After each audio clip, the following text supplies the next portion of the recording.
Apa saja yang harus dikontrol ketika kita mau menggunakan mobil atau mobilnya mau dipakai jarak jauh agar tidak rewel di jalan?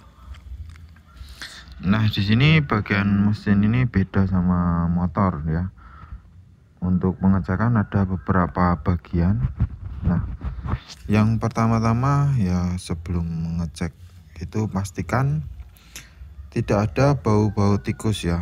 Ditakutkan kalau ada bau-bau tikus atau tai tikus, nanti ada kabel-kabel yang tersembunyi, kabel kipas atau kabel lainnya yang digigit tikus. Nah, maka harus ketika ada tikusnya ya dikasih pewangi atau dicuci menggunakan sabun agar tikusnya tidak betah.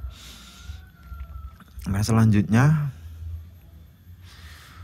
pengecekan pertama adalah di bagian, saya mulai dari bagian sini ya. Ada ini minyak rem, harus ada isinya di batas standarnya atau di tengah-tengah antara minimal dan maksimal.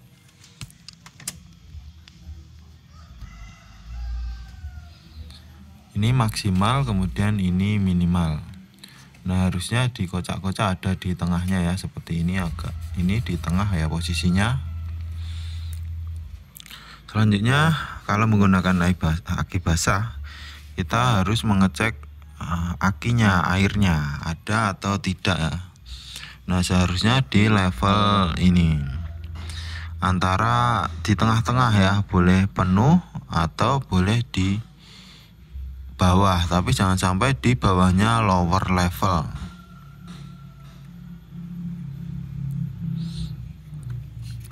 Airnya harus ada di sekitar sini. Selanjutnya pengecekan di bagian sini juga, dicek kondisi oli dan kapasitasnya. Seharusnya berada di sini ya, biasanya ada titiknya ini.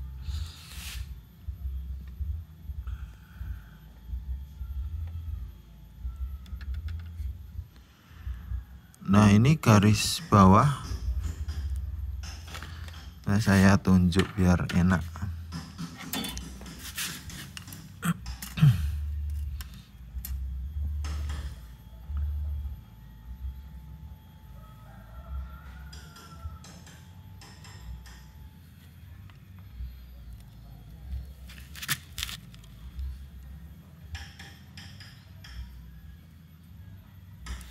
Nah, di sini ada garis bawah dan atas. Seharusnya oli itu ada di atas sini, paling atas sini atau setengah sini kalau oli sudah mau masanya ganti. Jadi ini dilap menggunakan tisu kemudian dicelup lagi. Nanti harusnya posisinya antara di sini sama di sini. Kalau sampai di bawah sini harus ditambah. Apalagi sampai di batas minimal. Tapi kalau darurat di jalan ya, di sini pun tidak apa-apa, tidak diisi dulu. Tapi nanti kalau di rumah harus segera diisi. Ini penanda kalau olinya bocor atau menguap. Selanjutnya kondisi mesin dicek juga ya, jangan sampai dilewatkan ini. Nah, seharusnya di pinggiran sini bening seperti ini, tidak ada yang nempel-nempel. Ya maksudnya wajar lah seperti ini, tidak terlalu tebal ya, digosok menggunakan jari masih kelihatan besinya.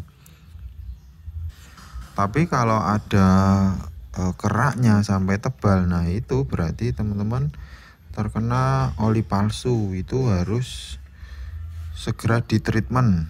Misalnya treatment itu seperti ini. Biasanya ganti oli itu 5 bulan sekali atau 5000 km. Nah, itu harus di treatment dengan cara ganti oli 3000 km sekali agar ininya keraknya bisa hilang.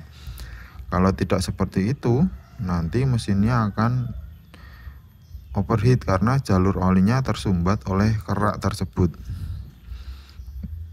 Nah, untuk olinya juga harus hati-hati, jangan sampai terkena oli palsu. Selanjutnya adalah bagian radiator ya. Di sini dicek ada airnya atau tidak, seharusnya setengah segini ya, minimal setengah segini. Kemudian ditutupnya harusnya ada segini kalau normal. Nah, di sini ada pool mentok ini ya, kelihatan airnya. Kalau di sini kok kopong ya, sampai setengah sini harus ngisi, berarti ada sedikit masalah antara di bagian tutup atau kebocoran pada jalur radiatornya. Karena posisi ketinggian air di sini ini mempengaruhi kondisinya. Seharusnya yang normal itu seperti ini ya, tingginya segini airnya. Selanjutnya, kalau yang menggunakan power steering hidrolik ya, dicek oli hidroliknya masih bagus atau tidak dan ada isinya atau tidak. Nah, ini ada batas garisnya juga di sini.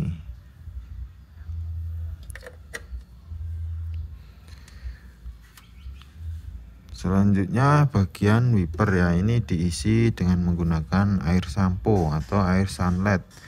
Yang bagus adalah menggunakan kit khusus wiper, tapi agak mahal. Nah, jangan sampai air wiper itu ini diisi air biasa, nanti kacanya tidak bisa bersih ya. Ini berfungsi ketika pertama kali menyalakan wiper kan seret ya. Nah, ini dibantu menggunakan sabun agar kacanya tidak baret. Nah, saya rasa itu saja yang penting di bagian mesin ya. Untuk bagian lain seperti roda-roda dan kondisi kampas rem juga bisa dicek secara berkala. Oke, sampai di sini video dari saya, semoga bermanfaat.